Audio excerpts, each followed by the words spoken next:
Rahimakumullah. Kita sudah memasuki di bulan Syawal. Di sini Allah perlihatkan kepada kita bagaimana tarbiyah daripada Ramadan pertama kita memasuki Ramadan yang kedua. Tarbiyah di Ramadan pertama kita diajari bagaimana bisa menjaga nafsu-nafsu kita, mengarahkan nafsu-nafsu kita agar senantiasa hendaknya kita bisa mampu berpelan dalam diri kita untuk bisa mengarahkan diri ini sejatinya adalah sebagai abid beribadah kepada Khalik, sebagai murid yang berkontribusi besar agar bisa mengikuti ajaran gurunya. Maka dalam hal ini, dalam kitab Fadhailus Suhur, Pak Ngersa Abah menerangkan di bulan Syawal ini ada 4 huruf. Yang pertama huruf Shin,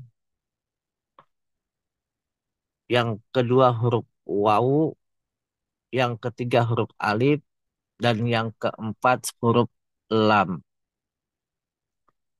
Huruf Shin dijabarkan oleh guru agung kita dengan asyajarah, yaitu pohon. Pohon yang dimaksud adalah pohon kalimat tauhid, yaitu kalimat la ilaha illallah. Yang kedua adalah huruf wawu bimakna al-wusul, sampai.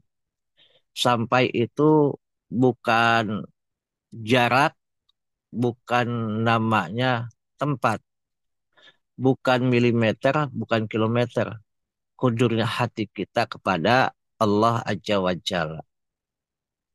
Huruf yang ketiga adalah huruf alif, yaitu usul, asal, pokok-pokok agama yang dimaksud oleh guru agung kita. Huruf keempat adalah huruf lam, yaitu al-liqa, atau perjumpaan, bersama, berkumpul. Itulah liqa. Maka di sini bagaimana dari perjanjian kita dalam syajarah, usul, usul dan liqa, maka perlunya ada kesucian dalam kita bermakrifat kepada Allah. Di dalam kitab Syirul Asrar yang dikarang guru agung kita semua, Syekh Abdul Qadir Al-Jailani, mengatakan bahwa kesucian ma'rifat itu ada 2 macam, yaitu kesucian ma'rifat yang terkait dengan sifat Allah Azza wa Jalla, kesucian ma'rifat yang terkait dengan zatnya. Kesucian ma'rifat yang terkait dengan sifatnya hanya bisa diperoleh melalui talqin. Ta, laf, ko, yan. Ta, lam, kof, ya, nun. Dan pembersihan cermin hati dengan nama-namanya dari hasrat kemanusiaan dan kebinatangan. Kalau dalam tubuh kita ada sifat-sifat yang memang dominan. Bagaimana manusia itu bisa mendapatkan kemenangan dengan sifat-sifat dominan dalam dirinya. Ada sifat sabuiyah, sifat binatang buas. Ada sifat insaniyah, dan ada sifat kemalaikatan, dan sifat ilahiyah. Bagaimana itu bisa kita menerapkan dalam kehidupan kita sehari-hari dengan bimbingan dari guru agung kita semua agar diarahkan seyogyanya manusia bisa mengarahkan nafsunya menuju nafsu yang lebih baik dan terpuji. Dengan cara seperti ini, hati tersebut menjadi suci dan mampu melihat cahaya ilahiyah, cahaya Allah Azza wa Jalla. Dengan mata hatinya, dan mampu melihat pantulan keindahannya yang ada dalam cermin hati dengan cahaya-cahaya sifatnya. Sebagaimana tersirat dalam sabda baginda Nabi Muhammad SAW, al-mu'minu yang duru binurillah. Seorang mukmin melihat dengan cahaya Allah. Jadi seorang mukmin itu melihat segala sesuatu dengan cahaya Allah. Memandang sesuatu bukan hanya terlihat daripada casingnya, dari fisik jasmaniahnya, tapi melihat semuanya itu adalah hakikatnya adalah ciptaan Allah. Hal tersebut pernah Al-Fakir bertanya kepada Pangresa Abah. Dikala pada saat itu banyak hal-hal yang membuat diri ini marah. Karena apa? Masa guru kita dijelek-jelekan, guru kita dicaci maki, guru kita dicerca dengan perkataan yang tidak pantas, dengan perbuatan-perbuatan mereka yang merasa mereka lebih baik daripada guru kita. Tapi apa yang saya sampaikan kepada guru agung Bangsa Abah Aos, Abah menjawabnya gampang sekali. Mereka itu adalah ciptaan Allah. Mereka berbuat hanya sekedar apa yang memang dilakukan oleh nafsunya. Sehingga mereka sesungguhnya sedang memberikan kebaikan kepada orang-orang yang dicacinya. Sesungguhnya mereka sedang melepaskan amal-amal mereka untuk kebaikan orang-orang yang disakitinya. Orang-orang yang memang harus diberikan kepadanya porsi kebaikannya. Maka sungguh bila kita melihat sesuatu itu dengan cahaya Allah, maka kita memandang semuanya dengan kebaikan. Begitu pula guru kita memandang semua makhluk Allah dengan pandangan rasa Rahman dan Rahimnya Allah Azza wa Jalla. Juga Rasulullah Shallallahu Alaihi Wasallam bersabda, al-mu'minu miratun al-mu'min. Seorang mukmin adalah cermin bagi mukmin lainnya. Kita sebagai ikhwan dan akhwat Thariqah Qadiriyah Naksabandiyah harus bisa menjadi cermin.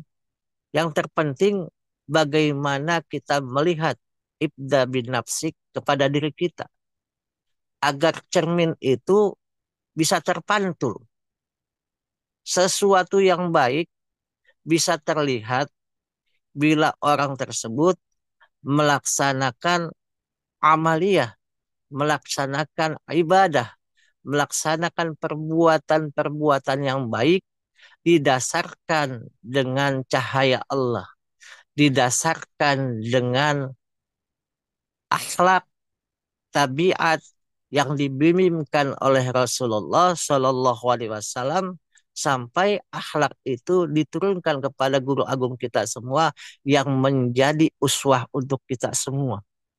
Maka bila kita ingin menjadi orang yang terbaik dan baik, tidak melihat orang lain, bagaimana cermin itu memantulkan bahwasannya keadaan kita sebenarnya itu seperti yang terlihat di cermin. Baik secara syariat dan tentu baik secara hakikat. Tapi baik secara hakikat sudah pasti akan baik secara syariat walaupun pandangan orang tertipu dengan pandangan jasmania semata. Maka seorang sufi mengatakan orang alim mengukir sedangkan orang arif menggosok. Kita diajarkan bagaimana kita mengukir. Mengukir benda yang seharusnya menjadi suatu benda yang baik. Contohnya, pematung akan membuat patung seindah mungkin sesuai dengan contohnya. Kita diajarkan mengukir. Mengukir apa? Dengan kalimat tauhid, kalimat la ilaha illallah. Diukir kalimat tersebut agar betul-betul tertanam dalam diri kita. Yang ditarik dari bawah pusar dua jari, kalimat la itu diukir seindah mungkin agar kita mencapai taraf melewati latifatul akfa, latifatul nafs, dan latifatul qalb. Ditarik seperti itu supaya apa?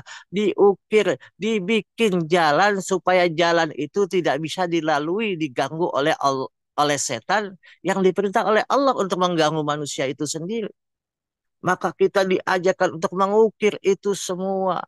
Supaya apa? Supaya namanya jalan-jalan setan tidak bisa dilaluinya untuk menutup semua peredaran darah dalam diri kita.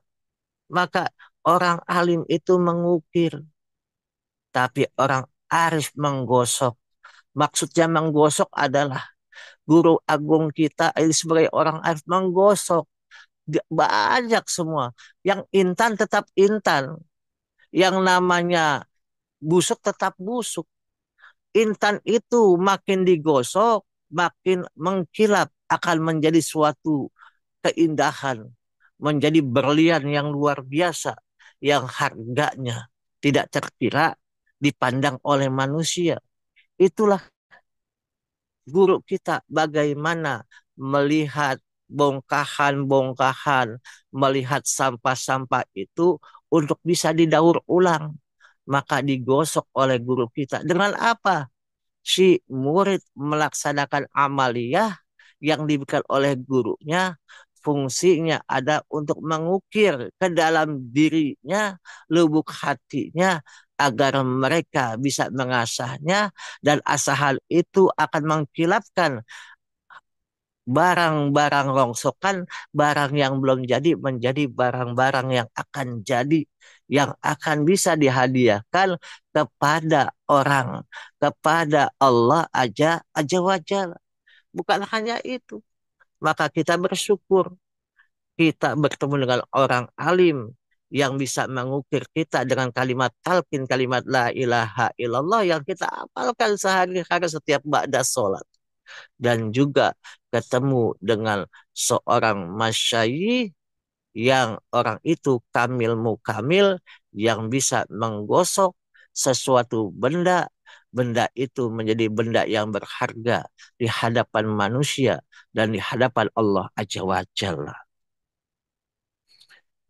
Jika pembersihan itu yang hakikatnya pembersihan setiap insan, setiap manusia adalah di kolbunya, di hati.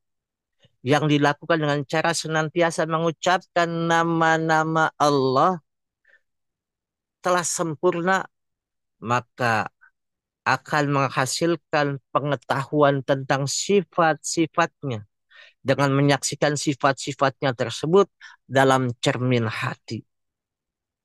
Sedangkan kesucian ma'rifat yang terkait dengan zatnya terdapat dalam sir.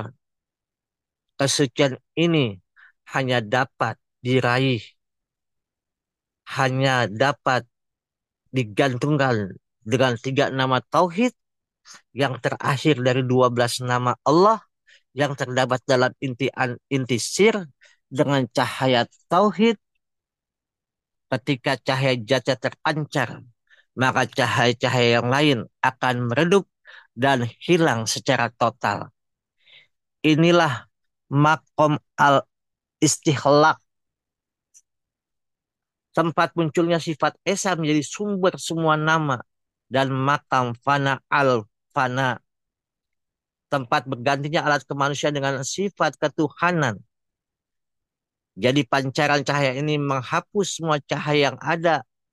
Maka Allah Azza wa Jalla berfirman, kullu say'in halikun illa wajhah. Segala sesuatu pasti binasa, binasa kecuali wajah Allah. Ketika itu terjadi, maka ruh yang suci, ruh al-qudsi akan abadi dengan cahaya kesucian. Seraya memandangnya, memandang dengannya, darinya, dan bersamanya. Cahaya kesucian tersebut memberi petunjuk kepada orang yang mencapai makom ini tentang dirinya dengan cara tidak bisa digambarkan dan tanpa menyerupakan dengan sesuatu pun. Sebab laisa kamislihi sayun, tidak ada sesuatu apapun yang serupa dengannya. Kalau kita tidak akan bisa serupa dengan Allah Azza wa Jalla. Di sini di wilayah kita kita terkenal nama kita, tapi di tempat lain belum tentu. Begitu pula di tempat lain kita terkenal, di tempat kita sendiri kadang-kadang kita tidak terkenal. Itulah maka manusia tidak akan serupa dengan Allah. Dengan demikian yang tersisa hanya cahaya mutlaknya. Namun apa yang ada di balik cahaya mutlak ini tidak bisa dijabarkan karena ia adalah alam mahwu, alam keterhapusan, yakni hilangnya sifat-sifat kebiasaan, di mana sifat-sifat kebiasaan seseorang hamba yang dalam keadaan seperti ini terhapus dari akalnya. Tidak ada akal apapun yang dapat menggambarkan alam ini dan tidak ada sesuatu apapun di dalamnya selain Allah. Maka baginda Nabi Muhammad SAW bersabda, bersama Allah aku memiliki waktu yang banyak yang tidak dimiliki oleh malaikat yang dekat dengannya maupun oleh Nabi yang diutusnya. Maka baginda Nabi mengatakan bersama Allah dia memiliki waktu yang banyak. Maka kita diberikan waktu yang banyak oleh Allah untuk bisa bermesraan, untuk bersama dengannya, dengan zikir hobi yang tertanam dalam hati kita. Itulah alam tajrid, benarkan diri sepenuhnya dari selain Allah Azza wa Jalla. Sebagaimana dikatakannya dalam hadis Qudsi, tariklah dirimu, pasti engkau sampai kepadaku. Maka di sini berpelanlah nafsu-nafsu kita, apakah kita ingin bersamanya atau jauh darinya.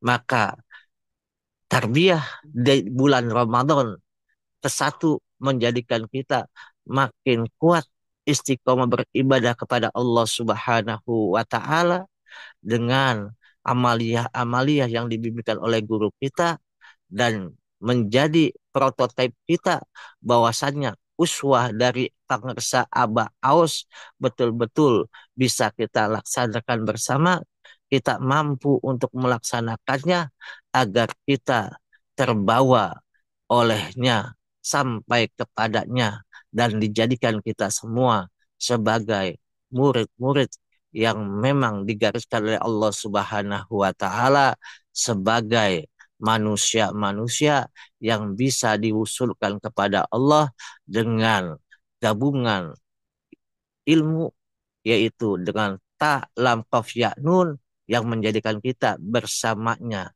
dimanapun kapanpun kita berada. Dan yang terakhir, pribadi mengucapkan taqabbalallahu minna wa minkum syiyamana wa syiyamakum taqabbal ya karim kulu am wa antum bi khair. Terima kasih. Assalamualaikum warahmatullahi wabarakatuh.